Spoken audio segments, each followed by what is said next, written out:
नमस्कार, हमारे एगनू audio books channel पर आपका स्वागत है। इंदिरा गांधी राष्ट्रीय मुक्त विश्वविद्यालय, school of continuing education SOCE, masters degree programmes MA in rural development मुर्ड, Hindi MRDE 101 rural social development, Hindi block 1, unit 1 ग्रामीण महिलाएं परिस्थिति एवं विकास योजनाएं 1.0 उद्देश्य। इस इकाई को पढ़ने के बाद आप जान सकेंगे भारत में ग्रामीण महिलाओं की संपूर्ण परिस्थिति, ग्रामीण महिलाओं की सामाजिक जनांकी की विशेषताएं, महिलाओं की आर्थिक परिस्थिति, महिलाओं की राजनीतिक परिस्थिति, ग्रामीण महिलाओं की समस्याएं तथा उनके विकास के लिए सुझाए गए विभिन्न उपाय एवं माध्यम। 1.1 प्रस्तावना। सरकार, महिला आंदोलन और विभिन्न स्तरों पर लोगों के सामूहिक और सतत प्रयासों का नतीजा है कि देश के 21वीं शताब्दी में प्रवेश करते हुए महिलाएं एक ताकत के रूप में उभर रही हैं। इस प्रक्रिया में ठेठ गांवों में से एक सजग व सक्रिय नेतृत्व उभर कर आ रहा है। अगर इस नेतृत्व का सही उपयोग किया जाए तो ये देश में महिलाओं की सामाजिक परिस्थिति को बदलने में एक प्रभावी और उत्प्रेरक की भूमिका निभा सकता है। हमारे पास ऐसे दो सकारात्मक और एक नकारात्मक संकेतक हैं जो महिलाओं के न्याय संबंधी अधिकारों, दर्जे की समानता और सशक्तिकरण के स्तर के प्रति उनकी वस्तुस्थिति को रेखांकित करते हैं। सन 2001 के जनगणना के अंतरिम आंकड़ों से पता चलता है कि पिछले 3 दशकों में महिलाओं की शिक्षा दर दुगने से भी ज्यादा हो गई है। 1971 में ये 22% थी, जो 2001 में बढ़कर 54% हो गई। यह इस बात का संकेत है कि भारत में महिलाएं एक ऐसे महत्वपूर्ण जनसमूह में तब्दील हो रही हैं जिनसे भविष्य में मानव ऊर्जा और समाज दोनों का स्वरूप बदलेगा। महिलाओं की परिस्थिति में दूसरा बड़ा बदलाव एक मतदाता और एक उम्मीदवार दोनों के रूप में पंचायती राज में उनकी भागीदारी के रूप में देखा जा सकता है। संविधान के 73वें व 74वें संशोधन से उन्हें इन संस्थाओं में 33% आरक्षण मिला है। ये दोनों ऐसे संकेतक हैं जिनका जाति, धर्म या समुदाय के भेदभाव के बिना पूरे समाज पर दूरगामी प्रभाव पड़ेगा। उदाहरणार्थ, आदिवासी और अल्पसंख्यक महिलाओं ने न केवल अपने को संगठित किया है, परिवार, समुदाय व प्रशासन में अपने कानूनी अधिकारों के लिए उन्होंने राज्य व अपने समुदाय के भीतर संवाद भी शुरू कर दिया है। देश के विभिन्न भागों में मुस्लिम, ईसाई व आदिवासी महिलाओं के प्रयास इस दिशा के ही संकेतक हैं। महिलाओं के प्रति बढ़ती हिंसा उनकी परिस्थिति का नकारात्मक संकेतक है। पितृसत्तात्मक और पुरुष प्रधान समाज में महिलाएं अपने अधिकार पाने की कोशिश कर रही हैं। ये हिंसा उनकी इन कोशिशों के खिलाफ विरोध और दबाव का नतीजा है। कैसे शिक्षा, जागरूकता और कानूनों के जरिए महिलाओं की सामाजिक स्थिति को मजबूत कर उनके प्रति हो रही हर प्रकार की हिंसा को कम किया जाए, यह आज की एक बड़ी चुनौती है।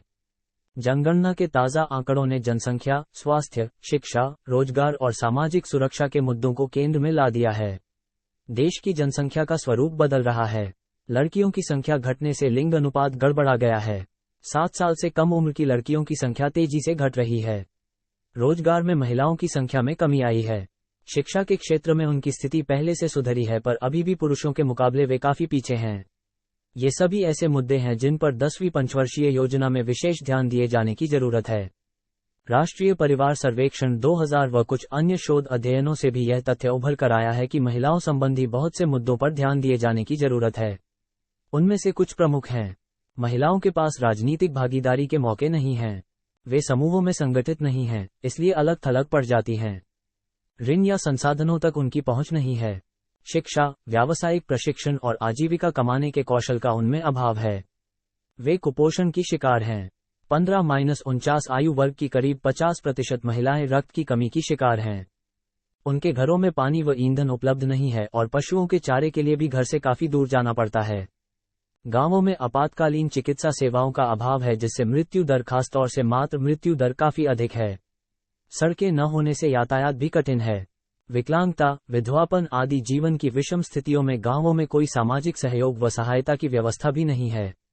महिलाओं की परिस्थिति में परिवर्तन सामाजिक परिवर्तन का एक अच्छा संकेतक है। अगर इस परिवर्तन की दिशा संवैधानिक निर्देशों के अनुकूल और स्त्री पुरुष की भूमिका को अधिक समतावादी बनाने वाली है तो उसे स्वस्थ परिवर्तन कहा जाएगा। पर अगर आधुनिकीकरण की विभिन्न प्रक्रियाओं से असमानता बढ़ती है तो फिर कहना होगा कि हम संविधान की आत्मा से दूर जा रहे हैं। परिस्थिति, व्यक्ति, समुदाय या वर्ग विशेष की किसी सामाजिक व्यवस्था या उपव्यवस्था में उस अवस्था को कहते हैं जिससे वह अन्य से एकदम अलग से पहचाना जा सकता है, और उस व्यवस्था में उसे मिले अधिकार व कर्तव्यों के जरिए ही अन्य से उसके संबंधों का निर्धारण होता है। महिलाओं की स्थिति संबंधी समिति ने स्थिति में निम्न तत्वों को शामिल किया था। वैधानिक वरिष्ठताक्रम में स्थान, वित्तीय स्थिति, स्वतंत्र कार्य, शैक्षणिक पृष्ठभूमि, राजनीतिक भागीदारी, गांवों में महिलाओं की स्थिति का आकलन करते हुए हम मुख्य रूप से दो आधार ले सकते हैं, एक गुणात्मक और दूसरा मात्रात्मक। जन्म और मृत्यु दर, लिंग अनुपात, राजनीतिक व आर्थिक भागीदारी आदि गुणात्मक संकेतक है, लेकिन मात्रात्मक आकलन और उसकी सीमाओं को समझे बिना इनका अर्थपूर्ण अध्ययन संभव नहीं है। जैसे कि सामाजिक व आर्थिक क्षेत्र में महिलाओं संबंधी भेदभाव के आंकड़े जरूरी नहीं कि राष्ट्रीय या राज्य के आंकड़ों में ही आए ही। ऐसे में महिला विकास का सही चित्रण प्राप्त करने के लिए अलग अलग आंकड़ों को देखना जरूरी हो जाता है। यहाँ हम दो मुख्य शीर्षकों, सामाजिक सांस्कृतिक परिस्थिति व आर्थिक स्थिति के तहत महिला विकास का अध्ययन करेंगे। 1.2 सामाजिक जनांकिकी परिस्थिति। समाज में महिलाओं की भूमिका व स्थिति का अध्ययन करने के लिए हम देखेंगे कि समाज का उसके प्रति दृष्टिकोण क्या है, उसके प्रति समाज का व्यवहार क्या है, स्वास्थ्य शिक्षा जैसी आवश्यक सुविधाओं तक उसकी कितनी पहुंच है। समाज का महिला के प्रति दृष्टिकोण। एक महिला किस तरह के कपड़े पहनेगी या फिर एक विधवा किस तरह का जीवन यापन करेगी, इसका निर्धारण हमारे रीति रिवाज और परंपराओं से होता है। स्पष्ट है कि महिलाएं निर्णय लेने के लिए स्वतंत्र नहीं है। देश के बड़े हिस्से में पर्दा प्रथा है।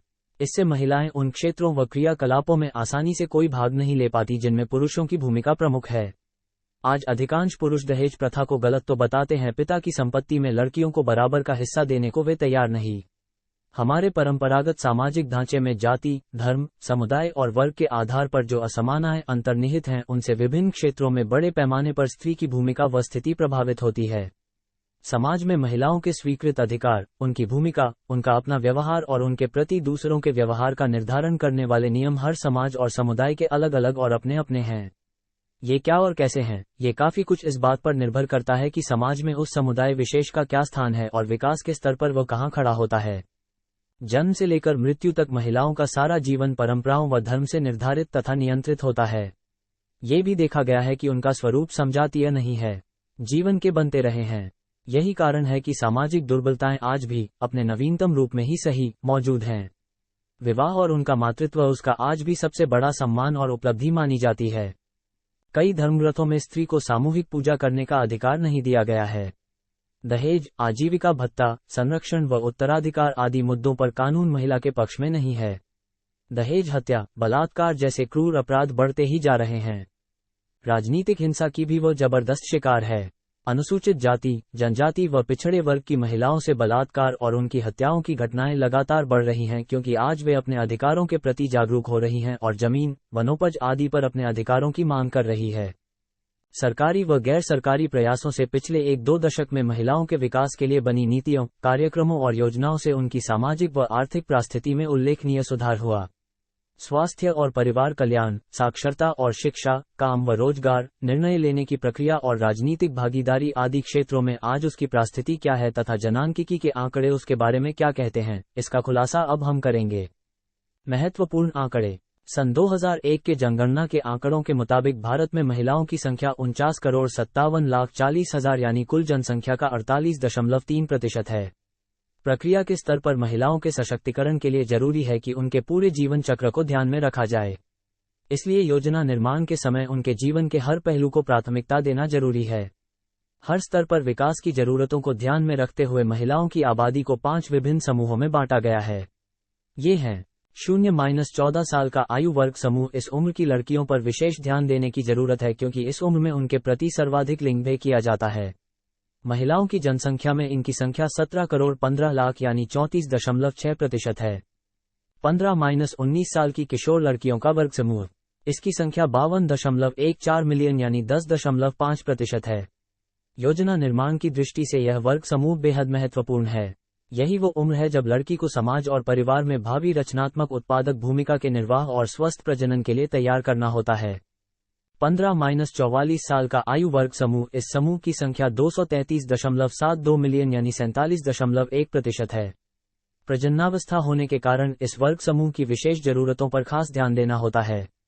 आर्थिक दृष्टि से सक्रिय 15-59 साल की महिलाओं का वर्ग समूह संख्या में ये 289.40 मिलियन यानी 58.4% है। इसकी जरूरतें अन्य से अलग जैसे शिक्षा, प्रशिक्षण, रोजगार, विकास प्रक्रिया में भागीदारी, निर्णय लेने व नीति निर्माण प्रक्रिया में भागीदारी आदि। 60 साल व उससे ऊपर के आयु वर्ग समूह की महिलाएं, उनकी संख्या 34.87 मिलियन यानी 70% है। इनकी जरूरतें स्वास्थ्य, वित्तीय व भावनात्मक सहारा व सहयोग तक सीमित हैं। यह एक सार्वजनिक तथ्य है कि महिलाओं की उम्र पुरुषों से ज्यादा होती है। दूसरी ओर यह भी सही है, पुरुषों की अपेक्षा उनकी संख्या कम है। प्रति वर्ष प्रति 1000 पुरुषों पर महिलाओं की संख्या कम होती जा रही है। 1971 में ये संख्या 930 थी, जो 1981 में बढ़कर 934 हो गई, पर 1991 में घटकर 927 पर आ गई। 2001 में इसमें हल्की सी बढ़ोतरी हुई और यह 933 पर आ गई। अब जो प्रयास किए जा रहे हैं, अनुमान है कि उनसे 2016 तक ये बढ़कर 948 हो जाएगी। परिवार नियोजन के प्रति बढ़ती जागरूकता, उसके लिए आवश्यक साधनों की उपलब्धता और उनके इस्तेमाल में बढ़ती आजादी से अब हर साल सभी प्रजनन आयु वर्ग समूह की प्रजनन दर में कमी आ रही है। 1998 में प्रति 1000 महिलाओं पर 106 जीवित बच्चे पैदा होते थे। ये सामान्य प्रजनन दर है। अपने जीवन काल में एक महिला से औसतन जितने बच्चे पैदा करने की उम्मीद की जाती है। अगर ताज़ा रुझानों को देखें तो पिछले कुछ सालों से उसमें भी लगातार कमी आई है। 1998 में शहरी क्षेत्र की कुल प्रजनन दर 3.2 और ग्रामीण क्षेत्र की कुछ अधिक 3.5 थी। देश की कुल महिला जनसंख्या में मामूली सी बढ़ोतरी हुई है। 1991 में ये 407.1 मिलियन, कुल जनसंख्या का 48.1% हो गई। यद्यपि यह वृद्धि 0.2% ही थी, लेकिन संख्या की दृष्टि से 1981 की तुलना में 1991 में 77.1 मिलियन से बढ़कर 88.6 मिलियन हो गई। 1991-2001 के दशक में महिला जनसंख्या वृद्धि दर 21.79% था। ये पुरुषों के मुकाबले ये 0.86 ज्यादा और कुल जनसंख्या के अनुपात में 0.45% ज्यादा थी। फिर भी महिला व पुरुष के बीच जनांकिकी असंतुलन विद्यमान है। इसमें चिंता का विषय यह है कि 0-6 आयु वर्ग समूह में लिंग अनुपात काफी ज्यादा गड़बड़ा गया है। 1991 में यह 945 था, जो 2001 में घटकर 927 ही रह गया। पंजाब और हरियाणा जैसे संपन्न राज्यों समेत लगभग सभी राज्यों में इस आयु वर्ग की बच्चियां तेजी से कम हो रही हैं। इससे पता चलता है कि आर्थिक विकास भी महिला हितों की गारंटी नहीं है। कन्या भ्रूण हत्या और जन्म के साथ ही लड़की की हत्या की घटनाएं लगातार बढ़ रही हैं। तालिका 1.1 लिंगानुसार जनसंख्या और 10 वार्षिक विकास दर 1981-2001। तालिका 1.2 लिंग अनुपात 1980-2001। वर्ष 1981 934, 1991 927, 2001 933। महिलाओं के जन्म के बाद जीवित रहने की आयु में धीरे धीरे बढ़ोतरी, तालिका 1.3 हो रही है। 1981 में ये 55.7 वर्ष थी, जो 2001 में बढ़कर 65.3 वर्ष हो गई है। ये पुरुषों के मुकाबले में 3 वर्ष ज्यादा है। पुरुषों की यह आयु 62.3 है। तालिका 1.3 जन्म के समय जीवित रहने के अपेक्षा 1981-2001 1981-85-55.7 महिला 55.4 पुरुष 1989 93.59.7 महिला 59.0 पुरुष 1996-2001-65.3 महिला 65.3 पुरुष। स्वास्थ्य व परिवार कल्याण। स्त्री व पुरुषों की स्वास्थ्य संबंधी समस्याएं परस्पर कुछ भिन्न होती हैं। स्त्री क्योंकि बच्चा पैदा करती है, इसलिए उसे ज्यादा व कुछ खास किस्म की बीमारियों का सामना करना पड़ता है। अच्छा स्वास्थ्य और परिवार नियोजन घर की महिला, बच्चे व पूरे परिवार के लिए ही महत्वपूर्ण है। इससे महिला को ये तय करने का मौका मिलता है कि उससे कब और कितने बच्चे चाहिए। बच्चों की मृत्यु दर कम होने से उसे कम गर्भ धारण करने होंगे और वह अपने परिवार को सीमित रख सकेगी। हमारे यहाँ लड़की के साथ जन्म से ही भेदभाव किया जाता है। यह इसी से साफ है कि 5-6 साल के बीच मरने वाले बच्चों में लड़कियां ज्यादा होती हैं। 1998 में 0-4 साल के बीच मरने वाले बच्चों में लड़कों की मृत्यु दर 21.1 थी, जबकि लड़कियों की इससे ज्यादा 24.1 थी। लड़कियों के प्रति निरंतर भेदभाव का ही परिणाम है कि बड़ी संख्या में कन्या भ्रूण हत्या और कन्या शिशु हत्याएं हो रही हैं। अवांछित गर्भपात करवाए जा रहे हैं। 1998 में बालिका शिशु मृत्यु दर 75 थी तो बालक शिशु मृत्यु दर 70 थी। जहां तक जन्म दर का सवाल है, 1981 में ये 33.9 थी, जो 1999 में घटकर 26.1 रह गई। इसी तरह मृत्यु दर 1981 में 12.5 थी, जो 1999 में घटकर 8.7 हो गई। 1981 से 1999 के बीच इसमें 3.8 अंक की कमी आई। तालिका 5 व 6 इसी बीच लड़कियों की प्रभावी औसत आयु भी बढ़ी है। 1981 में यह 18.3 थी, जो 1997 में 19.5 हो गई। तालिका 1.4 बाल विवाह निषेध अधिनियम 1976 जिनसे विवाह की औसत आयु 15 साल से बढ़ाकर 18 साल कर दी गई थी, से भी बाल विवाह और कम उम्र में होने वाले विवाहों में कमी आई है, जिससे छोटी उम्र में गर्भ धारण भी कम हुए और अपरिपक्व या कहें कि समय से पहले ही पैदा हो जाने वाले बच्चों की संख्या में कमी आई है। विवाह की आयु में बढ़ोतरी के पीछे लड़कियों व महिलाओं की शिक्षा और रोजगार का भी महत्वपूर्ण हाथ रहा है। तालिका 1.4 विवाह की औसत आयु 1981, 1997, 1981 18.3 महिला 23.3 पुरुष, 1991 19.5 महिला 23.3 पुरुष, 1999 19.5 महिला उपलब्ध नहीं। तालिका 1.5 जन्म दर 1981-99, जन्म दर 1981 33.9, 1991 23.5, 1999 26.1। तालिका 1.6 मृत्यु दर 1981-99, वर्ष 1981 12.7 महिला 12.4 पुरुष 12.5 कुल, 1991 09.7 महिला 10.0 पुरुष 9.8 कुल, 1999 08.3 महिला 9.7 पुरुष 08.7 कुल। एनएनएमबी के उपरोक्त आंकड़े के अलावा 1998-99 के राष्ट्रीय परिवार स्वास्थ्य सर्वेक्षण NFHS-2 के अनुसार किशोरावस्था में विवाहित हो जाने वाली 1.9% लड़कियां खून की जबरदस्त कमी और 45.9% खून की सामान्य कमी का शिकार होती हैं। अगर इस कमी को पूरा न किया जाए तो गर्भधारण के बाद उनके स्वास्थ्य के बिगड़ने का तो खतरा रहता ही है, उनका बच्चा भी हो सकता है पैदा होने से पहले ही मृत्यु का शिकार हो जाए। उसका पूर्ण विकास तो नहीं ही होता, जिसका नतीजा ये होता है कि वह बच्चा हमेशा के लिए कमजोर स्वास्थ्य के साथ बड़ा होता है। अगर वह बच्चा लड़की है तो बड़ी होने पर उसका शरीर एक स्वस्थ बच्चे को जन्म देने योग्य नहीं हो पाता। सर्वेक्षण से ये भी पता लगता है कि 51.8% महिलाएं 15-49 वर्ष की पोषण संबंधी रक्ताल्पताग्रस्त होती हैं, जिसे किशोरावस्था में अच्छा पोषाहार देकर दूर किया जा सकता था। गर्भावस्था और स्तनपान काल में तो ये पोषाहार मिलना बेहद जरूरी है। देखा गया है कि खून की सामान्य कमी की जबरदस्त कमी अनीमिया के कारण बच्चे के प्रसव के समय बाहर आने में भी दिक्कत होती है। ये ठीक है कि मातृ मृत्यु दर में पहले से कमी आई है, पर अभी भी वो काफी ज्यादा है। तालिका 1.7 में 1980 में 488 से घटकर 1990 में ये 407 पर आई है। तालिका 1.8 में इतनी ऊंची मृत्यु दर के प्रमुख कारण दिए हैं। तालिका 1.7 मातृ मृत्यु दर 1980 98, वर्ष 1980 468, 1993 437, 1996 407। पोषाहार में बचपन से लेकर प्रौढ़ावस्था तक स्त्री पुरुष में भेदभाव किया जाता है। इसी वजह से लड़कियां कुपोषित होती हैं। बचपन में 5 साल तक की लड़कियों की मृत्यु का एक बड़ा कारण कुपोषित होना है, क्योंकि जन्म के बाद से ही लड़के और लड़की को दूध पिलाने तक में भेदभाव किया जाता है। लड़के को मां ज्यादा स्तनपान कराती है, दूसरा दूध व अन्य खाद्यान्न भी उसको ही बेहतर व ज्यादा मात्रा में दिए जाते हैं। लड़की भूखी रोती भी हो तो लड़के के बाद ही उसे कुछ मिलता है। भेदभाव की यह प्रवृत्ति बड़े होने तक भी चलती रहती है। पंजाब के एक सर्वेक्षण के अनुसार एक युवा व प्रौढ़ महिला पुरुष के मुकाबले प्रतिदिन 1000 कैलोरी कम खाती है। विभिन्न राज्यों के सर्वेक्षण से पता चला है कि यह भेदभाव दक्षिण के मुकाबले उत्तरी राज्यों में ज्यादा है। इसका सीधा प्रभाव उनके स्वास्थ्य पर पड़ता है। उनका शारीरिक विकास पूरा नहीं हो पाता, जिससे प्रजनन संबंधी रोगों के अलावा भी वे बीमार ज्यादा होती हैं। पर देखा गया है कि उत्तरी भारत में उन्हें चिकित्सा भी पुरुषों के मुकाबले कम उपलब्ध होती है। उन्हें घर के पुरुष तब तक डॉक्टर के पास नहीं ले जाते तब तक उनका रोग उन्हें निढाल कर बेजान नहीं कर देता। प्राथमिक चिकित्सा केंद्रों का दूर होना या फिर उनमें स्त्री चिकित्सा का न होना जैसे कारण भी उसमें जुड़ जाते हैं। मातृ मृत्यु। भारत के गांवों में माताओं की मृत्यु दर दुनिया भर में सबसे ज्यादा है। इसका एक मुख्य कारण गर्भकाल में डॉक्टर को दिखाकर आवश्यक पोषण व चिकित्सा नहीं लेना है।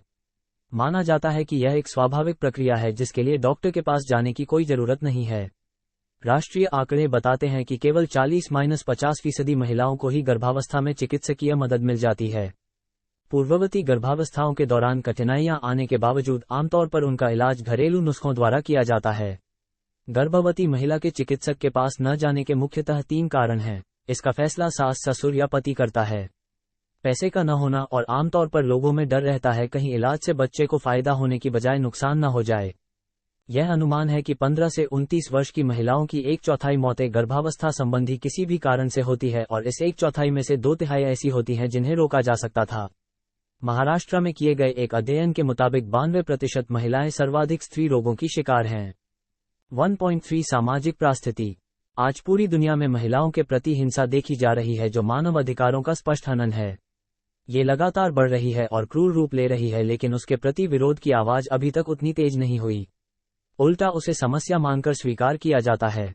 कई जगह तो खुद महिलाएं ही अपने को पुरुष से निम्न मानते हुए उन्हें मारा जाना पति का अधिकार समझती हैं। ऐसा इसलिए है कि समाज में औरत का दर्जा पुरुष से नीचा माना जाता है। यही कारण है कि घरों में बाहर जितनी हिंसा महिलाओं के प्रति होती है, उससे कहीं ज्यादा हिंसा घरों के भीतर विभिन्न स्तरों पर वे बर्दाश्त करती हैं। बहुत सी बातें ऐसी भी हैं जो उस हिंसा को पति के परिवार के संबंधित सदस्य का अधिकार मानते हुए उसे अपना अहोभाग्य मानती हैं।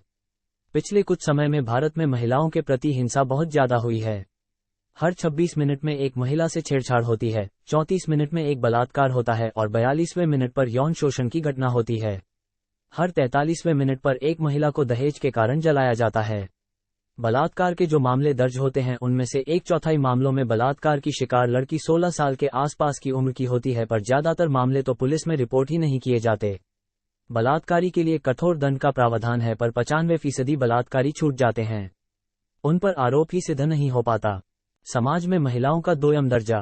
परिवार के भीतर और बाहर महिलाओं की फैसले लेने की क्षमता इस बात पर निर्भर करती है कि उन्हें कितनी स्वायत्तता प्राप्त है। उत्तरी भारत में इस दृष्टि से उनकी स्थिति बेहद खराब है। इधर के गांवों में परंपरागत हिंदू परिवारों में पुरुष प्रधान होता है। ये यहाँ की विवाह परंपरा से ही स्पष्ट है। यहाँ विवाह की सीमाएं हैं। भावी दूल्हा दुल्हन एक दूसरे के संबंधी न हो, उनकी शादी के संबंध में अपनी कोई राय नहीं होती या नहीं ली जाती, और दूल्हा लड़की के गांव का नहीं होना चाहिए। बेटी देने वाले को बेटी लेने वाले के मुकाबले सामाजिक दृष्टि से छोटा माना जाता है। इसीलिए दहेज देना उसके लिए जरूरी हो जाता है। शादी के बाद दुल्हन पति के घर जाती है। वहां घर की बड़ी बूढ़ी महिलाएं उसके रोजमर्रा के जीवन को नियंत्रित करती हैं। पति से कम बात करने दी जाती हैं। कारण डर रहता है कि दोनों के बीच अगर भावनात्मक संबंध ज्यादा गहरे हो गए तो वे परिवार से अलग हो सकते हैं। बहू को लगातार यह सिखलाया जाता है कि उसकी अपनी इच्छा पति के परिवार की इच्छा से ऊपर नहीं है। नवविवाहिता का मुख्य काम जल्द से जल्द मां बनना होता है, और इसे पूरा करते हुए वो खुद भी चाहती है कि वह एक पुत्र को जन्म दे, ताकि परिवार व समाज दोनों में उसका दर्जा ऊंचा हो, वो सम्मान की पात्र हो। पुत्रवती स्त्री समाज में सम्मानीय होती है। लड़के की यह चाहत इसीलिए भी होती है कि बुढ़ापे में उसे ही अपना सहारा और वंश की सृष्टि करने वाला माना जाता है। दक्षिण भारत में कई जगह स्थिति इसके विपरीत है। वहां मां के भाई या मामा के बेटे से लड़की की शादी होती है। इसका लड़की की स्थिति पर बहुत अच्छा प्रभाव होता है। वो उस परिवार के लिए और परिवार के लिए वो दोनों ही अपरिचित नहीं होते। मां के परिवार में शादी होने से उनके संबंध में भी और गहराई आती है। इससे पुरुष की प्रधानता भी स्वतः ही समाप्त हो जाती है। लेकिन पिछले कुछ समय से हालात बदले हैं। आर्थिक व क्षेत्रीय विकास के कारण किसी परिवारों में शादियों का होना कम हुआ है, और उत्तर भारत की तथा दहेज जैसी कुप्रथा यहां भी फैल रही है। बाल विवाह में लड़की के शरीर का विकास भी नहीं हो पाता। इसे रोकने के लिए पहले से मौजूद कानून में 1976 में संशोधन किया गया, और लड़की की विवाह की आयु 15 साल से बढ़ाकर 18 और लड़के की 18 से बढ़ाकर 21 कर दी गई। पर गांवों में बाल विवाह आज भी सामान्य है। आधी से ज्यादा लड़कियों की शादी 10-14 साल की उम्र में कर दी जाती है। यही नहीं, लड़की पर यह दबाव भी रहता है कि वह जल्द से जल्द गर्भवती होकर अपने बांझ नहीं होने का सबूत दे।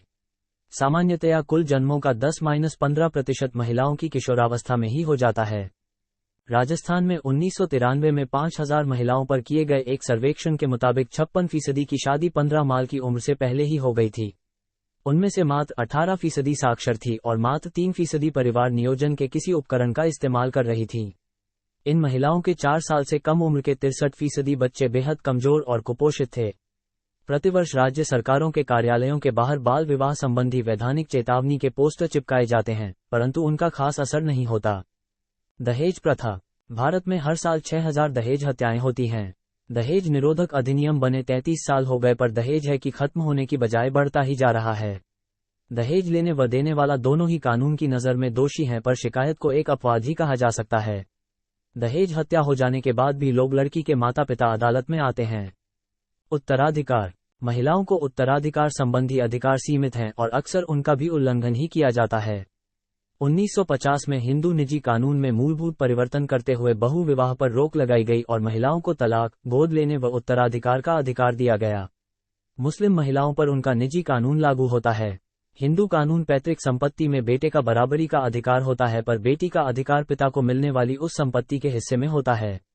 पिता चाहे तो उससे भी उसे वंचित कर सकता है। ससुराल में बेघर कर दी गई बेटी भी साधिकार पिता के घर में आकर नहीं रह सकती, फिर भले ही उस घर का एक कोना उसके हिस्से में आता है। संपत्ति संबंधी अधिकारों के अभाव में महिलाओं की खेती की जमीन या आवासीय जमीन तक कोई पहुंच नहीं होती। इससे वे हमेशा आर्थिक रूप से कमजोर और इसलिए असुरक्षा की शिकार रहती हैं। खेती की जमीनों का बंटवारा न हो, इसके लिए कई राज्यों ने जानबूझकर विधवाओं और बेटियों को कृषि भूमि के अधिकार से पूरी तरह बाहर कर दिया हुआ है। साक्षरता और शैक्षणिक उपलब्धियां। जहां तक स्कूलों में दाखिले का प्रश्न है, स्त्री व पुरुष के बीच का अंतर पहले से काफी कम हुआ है, पर अभी भी चिंता रेखा के पार नहीं गया है। 2001 में पुरुष साक्षरता दर 74% और महिला साक्षरता दर 54% थी।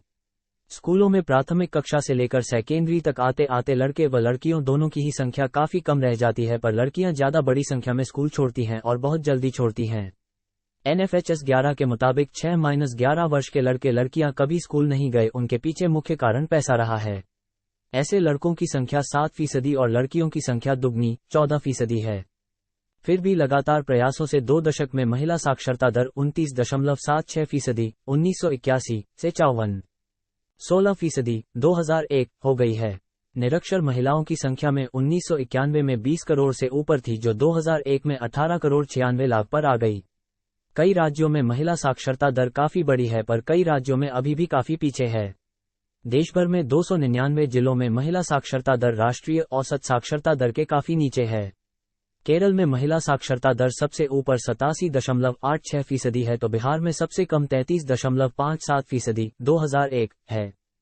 स्कूल में लड़कियों के नामांकन की स्थिति भी पहले से सुधरी है।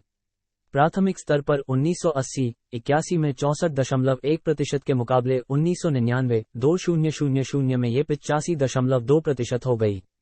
माध्यमिक स्तर पर यह 28.6% से 49.7% पर आ गई। उच्च शिक्षा कॉलेज, विश्वविद्यालय, मेडिकल इंजीनियरिंग आदि में 1990-91 में 10,32,000 33.0% लड़कियां थीं, जो 1999-2000 में 30,39.8% हो गई। उधर स्कूल छोड़ने वाली लड़कियों की संख्या घटी है।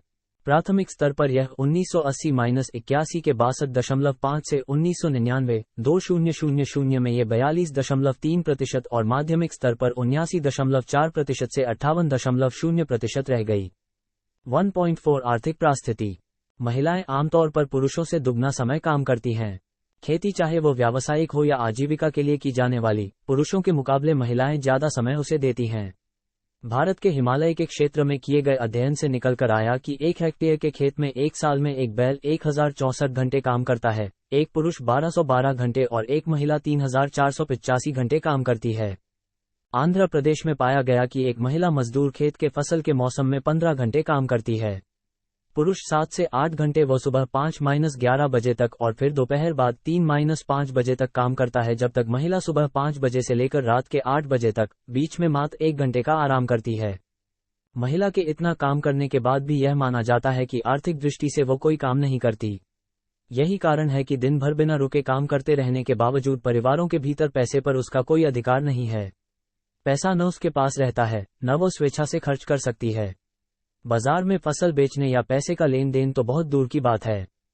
इसमें भी बड़ी बात यह कि उसके काम को काम माना ही नहीं जाता। स्वरोजगार में संलग्न महिलाएं और असंगठित क्षेत्र में महिलाओं संबंधी राष्ट्रीय आयोग की रिपोर्ट के अनुसार एक राज्य में समाज कल्याण निदेशक ने उन्हें बताया, हमारे राज्य में असंगठित क्षेत्र में कोई महिला नहीं है। पर जब आयोग ने उनसे पूछा, क्या आपके यहाँ कोई महिला जंगल से लकड़ी काटकर नहीं लाती, क्या वह पशुओं को नहीं चराती, क्या गांवों में महिलाएं खेतों में काम नहीं करती, तो वे बोली, ऐसी तो बहुत सी महिलाएं हैं। साफ है कि इन सब कामों को आर्थिक क्षेत्र के तहत माना ही नहीं जाता। अगर महिलाओं की ओर से किए जाने वाले कामों किचन गार्डन की देखभाल, मुर्गी पालन, गेहूं पीसना, पानी लाना, ईंधन, लकड़ी लाना आदि सभी पर निगाह डाली जाए तो कहा जा सकता है कि घरों में रहकर काम करने वाली गांवों की 88% महिलाएं और शहरों की 66% महिलाएं आर्थिक दृष्टि से उत्पादक हैं। खेतों में या घर के व्यवसाय में महिलाएं जो योगदान देती हैं, आर्थिक दृष्टि से उसका आकलन परिवार के पुरुष तो करते ही नहीं, खुद महिलाएं भी नहीं करती। उसे मिलने वाले पैसे पर भी पूरा नियंत्रण पुरुषों का ही रहता है।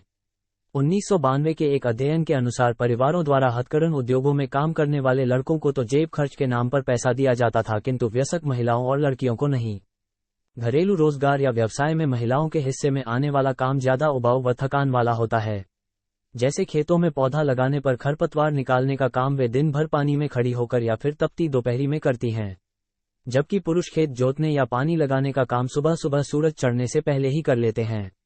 दूसरी बात, क्योंकि महिलाओं का काम असल काम से पहले की तैयारी का ज्यादा रहता है, इसलिए उसे स्किल्ड नहीं माना जाता। थकाऊ, उबाऊ व दिन भर काम होने के बावजूद उसे कम उत्पादक कहा जाता है। यही कारण है कि महिला मजदूर को पुरुष मजदूर के मुकाबले मजदूरी भी कम दी जाती है। तकनीक का महिलाओं पर प्रभाव। खेती के जीविकोपार्जन से व्यावसायिक में परिवर्तन होने के साथ ही बहुत से काम हाथ की बजाय मशीन से होने लगे, जिसका नतीजा ये हुआ कि महिला की मजदूरी खत्म होती चली गई। कारण साक्षर न होने के कारण, दूसरा तकनीक में प्रशिक्षित नहीं होने के कारण।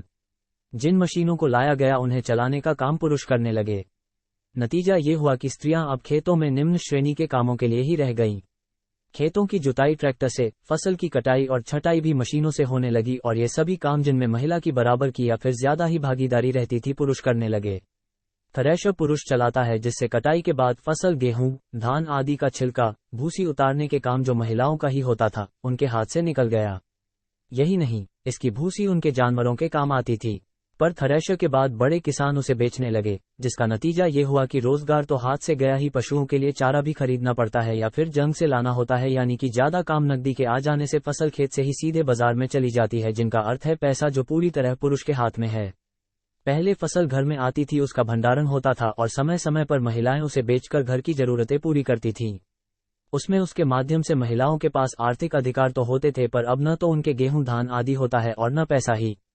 इससे खेतीहर मजदूर, छोटे किसान की महिला की स्थिति ज्यादा खराब हुई है। संसाधनों तक महिलाओं की पहुंच में असमानता थोड़ा बहुत ही सही, पास खाने के लिए कृषि संबंधी विस्तार सेवाएं ज्यादातर पुरुषों तक ही सीमित हैं, जिससे महिलाएं अधिकतर अकुशल क्षेत्र में ही काम करने को मजबूर हैं। 1991 की विश्व बैंक की रिपोर्ट के मुताबिक यह माना गया था कि प्रशिक्षण की जानकारी पुरुषों को दी जाती है, यह उनके माध्यम से उनकी महिलाओं तक पहुंचेगी, पर ऐसा नहीं हुआ। पुरुष प्रधान विस्तार सेवा प्रणाली कृषि क्षेत्र में महिलाओं की भूमिका को नजरअंदाज करती है। वहां महिला किसानों को तकनीक संबंधी सूचनाएं, जानकारियां देने की जरूरत नहीं समझती। विस्तार सेवाओं तक पहुंच न हो जाने के साथ साथ व्यावसायीकरण के बाद महिलाओं को केवल तभी काम दिया जाता है जब बहुत जरूरी हो जाता है, मजदूरों की कमी होती है, या फिर रुई बीनने जैसे कुछ खास काम गेहूं, बाजरा, जौ आदि की बजाय फल, सब्जी, फूल आदि पर ज्यादा जोर होने से भी महिलाओं का रोजगार छिन गया है। प्रशिक्षण के लिए जरूरी है कि महिलाएं गांव से बाहर जाएं। पारिवारिक ढांचा और परंपराएं उन्हें पुरुषों के बिना रात को घर से बाहर रुकने की इजाजत नहीं देता। फिर वे निरक्षर भी हैं। तीसरी बात, इन सब के बावजूद अगर कोई महिला बैंक या सरकारी कर्मचारी से सीधे बात करती है तो उसे ज्यादा ही बिंदास कहकर अपमानित करने की कोशिश की जाती है। ऊपर से ये अधिकारी भी महिलाओं की परंपरागत भूमिका से आगे उन्हें देख नहीं पाते। भारत में 2001 में ग्रामीण क्षेत्र में 30.9% और शहरी क्षेत्र में 11.55% महिलाएं कार्यबल में थीं, जबकि पुरुषों का प्रतिशत गांवों में 52 और शहरों में 50.80% था। 2001 में काम में महिलाओं की कुल भागीदारी 25.7%, 1999 में संगठित क्षेत्र में उनकी उपस्थिति 17.2% व सार्वजनिक क्षेत्र में मात्र 14.5%, 1997 में सरकार में 14.6%, 1999, 2000 में 14% शिक्षित महिलाओं का बेरोजगार होना और 90% महिलाओं का असंगठित, अनौपचारिक क्षेत्र में निरंतर अपने अस्तित्व के लिए संघर्ष करते रहना, ये सभी आंकड़े बताते हैं कि महिलाओं के साथ बहुत ही सूक्ष्म पर नियोजित तरीके से भेदभाव किया जाता है और रोजगार तक उनकी पहुंच को सीमित किया जाता है। ये भेदभाव रोजगार की उपलब्धता तक ही सीमित नहीं है, रोजगार की मजदूरी, वेतन देने में भी उनसे भेदभाव किया जाता है। शहरों में ये भेदभाव और भी ज्यादा है। 1999, 2000 में पुरुष मजदूर को महिला मजदूर के मुकाबले 25 रुपये ज्यादा और गांव में 15 रुपये ज्यादा मिलते थे।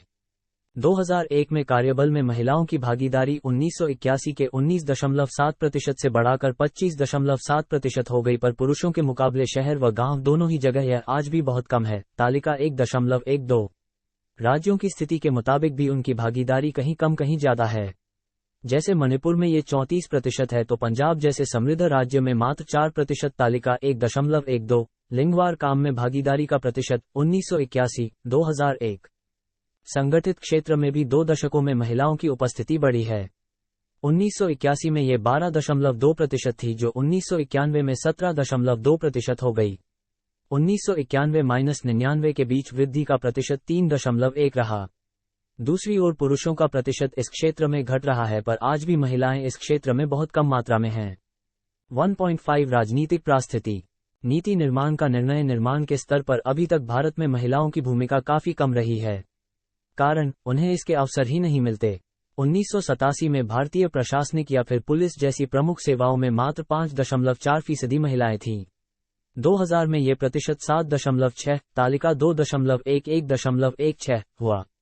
इन दोनों स्तरों पर उनकी सक्रिय भागीदारी से इसके लिए कई कदम उठाए जाने की जरूरत तो है ही, राजनीतिक इच्छा शक्ति की भी भारी जरूरत है। वर्ष 1993 में संविधान में किए गए 73वें व 74वें संशोधन से एक निश्चित संख्या में महिलाएं पंचायती राज संस्थाओं में आई। इससे लोकतंत्र के एकदम निचले स्तर पर उनकी नीति निर्माण में भागीदारी सुनिश्चित हुई। अब 475 जिला परिषदों में से 158 में महिला जिला प्रमुख हैं और 51,000 ब्लॉक समितियों में से 17,000 की प्रमुख वे हैं। नगर पालिकाओं में भी 1/3 की मेयर वे ही हैं। 1993 और 1997 के स्वायत्त शासी निकायों के चुनाव में कई राज्यों में महिलाएं 33% के आंकड़े को भी पार कर गई। कर्नाटक में 43.45%, केरल में 36.4% और पश्चिम बंगाल में 35.4% महिलाएं चुनाव जीत कर आई। स्वायत्त शासी निकायों में 33% सीटें महिलाओं के लिए आरक्षित करने का अर्थ इस स्तर पर राजनीतिक महिलाओं की राजनीतिक भागीदारी को 4-5% से बढ़ाकर 25.40% तक ले आना ही नहीं है। इसका अर्थ है देश के 5 लाख गांवों में सामाजिक परिवर्तन, जैसा कि डॉक्टर देवकी जैन का कहना है। स्वायत्त निकायों में बड़ी संख्या में महिलाओं का प्रवेश, उनका सफल प्रचार अभियान और पुरुष सदस्यों को हराकर जीत कर आना इसी भ्रामक धारणा को तोड़ देता है कि महिलाओं की राजनीति में रुचि नहीं होती, उनके पास बैठकों में जाने का समय नहीं होता या फिर राजनीतिक पार्टी स्तर पर जो अन्य काम अनिवार्यतः करने होते हैं उनके लिए वह तैयार नहीं हो सकती। पंचायती राज संस्थाएं हमें मूल सत्य की याद दिलाती हैं। सत्ता वह नहीं है जो लोग हमें देते हैं, इसके लिए मोल तोल करना होता है और कभी कभी इसे शक्तिशाली से छीनना भी पड़ता है। पंचायती राज संस्थाओं में आरक्षण के बाद माना गया था कि महिलाएं इसमें मात्र मोहर लगाने वाली रबर स्टाम्प से ज्यादा कुछ नहीं होंगी। लेकिन उत्तर प्रदेश, राजस्थान और मध्य प्रदेश के 180 गांवों में सरकार के एक अध्ययन से सफल कहानियां निकल कर आई। उन्होंने इस अवधारणा को भी खत्म कर दिया। यूनिसेफ की नोएलिन हेजर का कहना था, दुनिया भर के ग्रामीण स्तरीय लोकतंत्रों में ये सर्वश्रेष्ठ प्रयोग हैं। आज पंचायतों व ग्राम सभाओं में महिलाएं गरीबी, असमानता और लैंगिक न्याय जैसे मुद्दों को उठाकर राज्यों सरकारों की मशीनरी को इनके प्रति संवेदनशील बना रही हैं। वे उन मुद्दों को उठा रही है जिन्हें इससे पहले पंचायतों ने कभी अपने दायरे तक में नहीं माना। पानी, शिक्षा, स्वास्थ्य, शराब, नशाखोरी, महिलाओं पर घरेलू हिंसा जैसे मुद्दों पर वे सक्रिय हैं। आंध्र प्रदेश में यूनिसेफ की संचार अधिकारी सुधा मुराली के मुताबिक महिलाएं इस सत्ता को अपने व अपने बच्चों के लिए वास्तविक परिवर्तन के रूप में देख रही हैं। इसलिए वे प्राथमिक शिक्षा और स्वास्थ्य केंद्र जैसी सुविधाओं की मांग कर रही हैं। पंचायती राज में महिलाओं की इस भागीदारी से खुद उनका अपना जीवन भी बदला है। उनमें आत्मविश्वास जगा है, इच्छाएं जगी हैं और राजनीतिक जागृति आई है। ये संस्थाएं उनके राजनीतिक प्रशिक्षण की पाठशालाएं बन गई हैं। ग्रामीण विकास मंत्रालय में संयुक्त सचिव सुधा पिल्लई के अनुसार वे अशिक्षित हैं पर अपनी ग्राम पंचायतों की सफल नेता हैं। इससे उन लोगों को, जो अभी तक अपने आप में कुछ भी नहीं थे और न अपने दम पर कुछ हो ही सकते थे, कुल मिलाकर सत्ता उनके विकास का माध्यम बन गई है। संसाधनों, अधिकारियों पर नियंत्रण और पुरुषों को चुनौती देने से महिलाएं अपनी व महिलाओं की उस सामूहिक ताकत का अनुभव कर रही हैं जिनकी पहले कभी कल्पना भी नहीं की जा सकती थी। वे महिलाएं जो पंचायती राज में सत्ता में नहीं हैं, उनका भी भीतरी बल बढ़ा है। अपने सामने महिला नेताओं को संघर्ष करते और आगे बढ़ते देख वे भी अन्याय के प्रति आवाज उठाने लगी हैं। महिलाओं की पंचायती राज में इस भागीदारी से जहां उनकी सामर्थ्य का पता लगा, वहीं कई वे क्षेत्र भी सामने आए जिन पर जल्द काम किए जाने की जरूरत थी, जैसे कि उनकी शिक्षा और प्रशिक्षण। महिलाओं ने जो मुद्दे भी पंचायत स्तर पर उठाए, उन्हें आगे बढ़ाने के लिए 10वीं पंचवर्षीय योजना में शामिल किए जाने की जरूरत पर सरकार का ध्यान खींचा गया। जैसे कि बढ़ती गरीबी, प्राथमिक स्वास्थ्य केंद्रों तक समान रूप से पहुंच का न होना, संसाधनों पर नियंत्रण का न होना, परिसंपत्तियों का अभाव, सत्ता व निर्णय निर्माण स्तर में भागीदारी में असमानता, महिलाओं के प्रति बढ़ती हिंसा, बालिकाओं के प्रति भेदभाव आदि। इन सभी के मद्देनजर महिलाओं के सशक्तिकरण की प्रक्रिया को और तेज करने के लिए 10वीं पंचवर्षीय योजना में निम्न दृष्टिकोण को शामिल किया गया। महिलाओं के प्रति मौजूदा सामाजिक भेदभाव को समाप्त करना सर्वोच्च प्राथमिकता होनी चाहिए और यह काम महिलाओं के सामाजिक व आर्थिक स्तर को तेजी से सीधी व सहयोगात्मक कार्रवाई के जरिए सुधार कर किया जाना चाहिए। महिलाओं को जैसे जैसे शिक्षा व प्रशिक्षण मिलेगा वे आर्थिक दृष्टि से अधिक मजबूत होंगी। 1.6 महत्वपूर्ण विचारणीय चिंता के क्षेत्र। कुपोषण। भारत में कुपोषित बच्चों की संख्या बहुत ज्यादा है। कारण यह मान्यता है कि महिलाएं पूरा जीवन पुरुषों के खा लेने के बाद खाती हैं और जो बच जाए वही उन्हें खाना होता है। नतीजा ये कि वे खुद हमेशा कुपोषित रहती हैं और उनका जन्म लेने वाला बच्चा भी कुपोषित ही होता है। खराब स्वास्थ्य। हमारे यहाँ पुरुषों के मुकाबले स्त्री को डॉक्टरी चिकित्सा बहुत कम मिलती है। उसे काम ज्यादा करना होता है, कई बार बेहद खराब स्थितियों में करना होता है। इससे उनका स्वास्थ्य और भी बिगड़ जाता है। गर्भावस्था या प्रसव के दौरान कई बार वह सिर्फ इसलिए मर जाती है कि उसे जिस मामूली सी चिकित्सकीय मदद की जरूरत थी वह नहीं मिली। शिक्षा का अभाव। हमारे यहाँ लड़की को पराया धन मानकर उनकी शिक्षा पर पैसा खर्च करने की जरूरत नहीं समझी जाती। घर में बच्चों की देखभाल उन्हीं के जिम्मे रहती है, इसलिए भी उन्हें स्कूल नहीं भेजा जाता। काम का बोझ। अक्सर महिलाएं 14-18 घंटे काम करती हैं, पर उनके काम का आर्थिक दृष्टि से आकलन नहीं किया जाता। अकुशल अशिक्षित होने के साथ साथ उन्हें प्रशिक्षण योग्य नहीं माना जाता, जिसमें वे ज्यादातर क्षेत्रों में अकुशल ही रह जाती हैं और रोजगार खो बैठती है।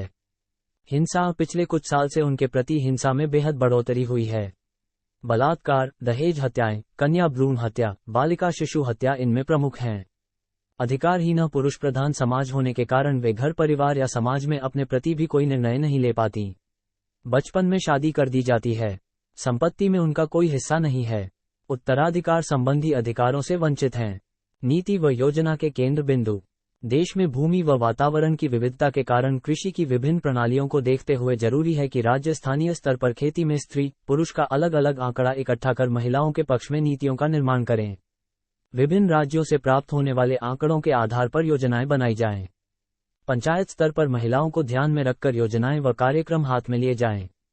कृषि शिक्षण संस्थानों व प्रशिक्षण संस्थानों को अपने सभी पाठ्यक्रमों व कार्यक्रमों में महिला के नजरिए को अवश्य शामिल करना चाहिए। इसके साथ ही साथ महिलाओं को भी तकनीकी व अन्य प्रशिक्षण दिया जाना चाहिए। महिलाओं और लैंगिक समानता के लिए मौजूदा नीतियों का जमकर प्रचार प्रसार किया जाना चाहिए। भूमि अधिकार संबंधी नीतियों व कानूनों की लैंगिक समानता व महिला अधिकार के संदर्भ में पुनर्समीक्षा की जानी चाहिए। किसानों के अधिकारों के संदर्भ में महिला किसानों के हितों का ख्याल रखा जाना चाहिए। प्रमुख कार्यक्रम। पंचायतों में निर्वाचित महिलाओं को स्थानीय योजना निर्माण और लैंगिक सहभागिता संबंधी दृष्टिकोण का प्रशिक्षण देने के लिए कार्यक्रम बनाए जाएं। ग्रामीण महिलाओं को नेतृत्व विकास का प्रशिक्षण दिया जाए। ग्रामीण महिलाएं विकास का पूरा लाभ उठा सकें, इसके लिए उन्हें आर्थिक व राजनीतिक शिक्षा देने के लिए कार्यक्रम तैयार किया जाए। कृषि विभाग कार्यक्रमों में महिलाओं के प्रति संवेदनशील तत्वों को जोड़ा जाए। महिला मामलों पर काम कर रही एजेंसियों व कृषि संबंधी तकनीकी गतिविधियां चला रही एजेंसियों को परस्पर जोड़ने का तंत्र तैयार किया जाए। बागवानी, सब्जी, फूलों आदि की खेती में महिलाओं के प्रबंधन को बढ़ावा दिया जाए। महिलाओं के विकास की बात करते हुए उनके मुद्दों को अकेले या अलग से देखने की बजाय पूर्ण विकास के संदर्भ में देखा जाना चाहिए। महिला विकास के लिए नीतियों का निर्माण करते हुए वही मूलभूत इकाई के रूप में होनी चाहिए, न कि उसका पूरा परिवार। संगठित व असंगठित क्षेत्र में महिलाओं को भी समय समय पर प्रशिक्षण मिलता रहना चाहिए ताकि नई तकनीक आने पर उन्हें काम से बाहर न किया जा सके। कृषि भूमि का पंजीकरण पति पत्नी दोनों के नाम पर हो, जिससे महिला का संपत्ति का अधिकार सुनिश्चित हो सके। जहां जहां भी महिलाओं की भूमिका को सामाजिक स्वीकृति मिल सकती है, क्या वहां उन्हें रोजगार दिया जाए। स्त्री पुरुष के वैतनिक मजदूरी संबंधी भेद को खत्म किया जाए। इससे महिलाओं के मुद्दे अंततः कृषि मजदूरों के मुद्दे बनकर उभरेंगे। 1.7 सारांश। इस अध्याय में हमने ग्रामीण महिलाओं का 3 स्तरों पर अध्ययन किया है: सामाजिक सांस्कृतिक, ग्रामीण महिला के प्रति समाज का दृष्टिकोण और आर्थिक। उसके आर्थिक स्तर को खेती व उद्योग क्षेत्र के संदर्भ में देखा गया है। हमारे लिए संभवतः उस आंकड़े को जानना ज्यादा महत्वपूर्ण है जिसने शोधकर्ताओं, समाजशास्त्रियों, शिक्षाविदों, नीति निर्माताओं आदि को प्रभावित किया है। भारत में महिलाओं की स्थिति पर 1974 और श्रम शक्ति रिपोर्ट इस दृष्टि से विशेष महत्वपूर्ण है। इन्हीं 2 रिपोर्टों के बाद आर्थिक क्षेत्र में महिला के उस योगदान को माना गया जो पहले कभी उसके संदर्भ में काम तक नहीं माना जाता था। इन्हीं 2 रिपोर्टों ने महिलाओं और विशेषकर ग्रामीण महिलाओं के विकास के लिए नीतियों व कार्यक्रमों को पूरी तरह बदलने पर मजबूर किया। आज वो कल्याण की मोहताज निरीह प्राणी न होकर विकास में सक्रिय भूमिका निभाने वाली जिम्मेदार नागरिक हैं। धन्यवाद। मिलते हैं अगले वीडियो में अगले पार्ट के साथ।